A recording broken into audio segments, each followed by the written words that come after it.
जागने वाले किसी बांग दरा से दिल हो. Many talk about the calls to end the war. Should there be a call for collective compensation against Israel and its allies for the collective punishment instead of only asking to end the war? Exactly. What we're talking about is truth, reconciliation, and reparations. In a just world, yes, we should have reparations.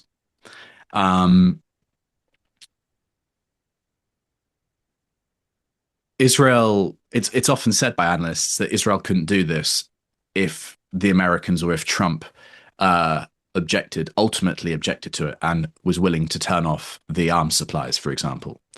I'm not sure to what extent that is true. I think Israel wouldn't last 10 years without the US support.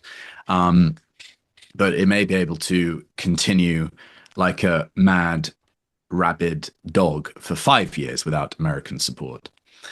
But let's imagine a world in which Israel has successfully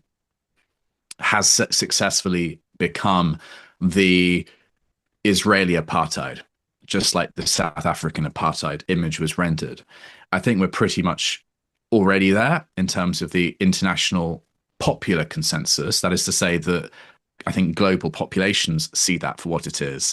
But it's a matter of now fulfilling that in terms of the representation in countries. And that's why we see increasing repression. For example, Palestine Action in the UK now being poised just in this upcoming few days to be treated like a terrorist organization, which is a protest group. That is where the next front line will be, because if a whole set of generations have seen the light on the Israel-Palestine true dynamic, the next move will be to withdraw support for Israel by pressuring the governments, and eventually withdrawing the political acquiescence. And it's not too long before the truth and reconciliation comes.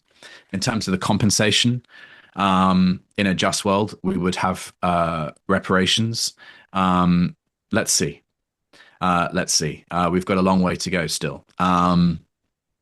But certainly the situation has never been more ripe for manifesting that pressure on governments, because they have ended up supporting Israel at a time where they have made themselves complicit in a genocide, and they have ignored the Genocide Convention.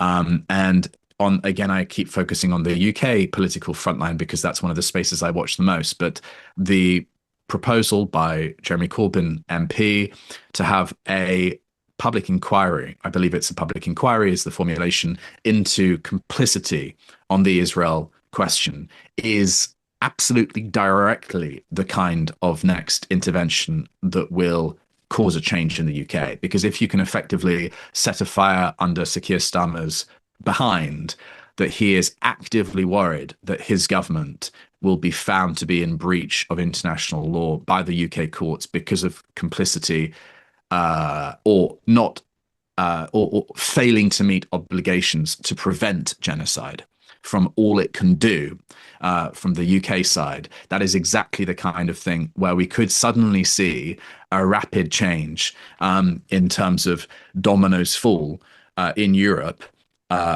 against Israel. I hope I've made that clear, to mix far too many metaphors in one response. But if we were to see pressure on the UK government to properly feel the heat of the Genocide Convention, if it were to change its position and say we've been forced to do this and we regret it and all the sort of political language we would hear, we then may see dominoes fall with other European countries. The other thing to watch is the France-Saudi Arabia conference with respect to Palestinian state recognition.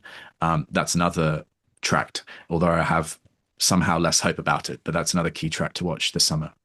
Yeah, and many are talking about these signs. All these signs are, signs of an empire collapsing, and many are talking about the reckoning will come.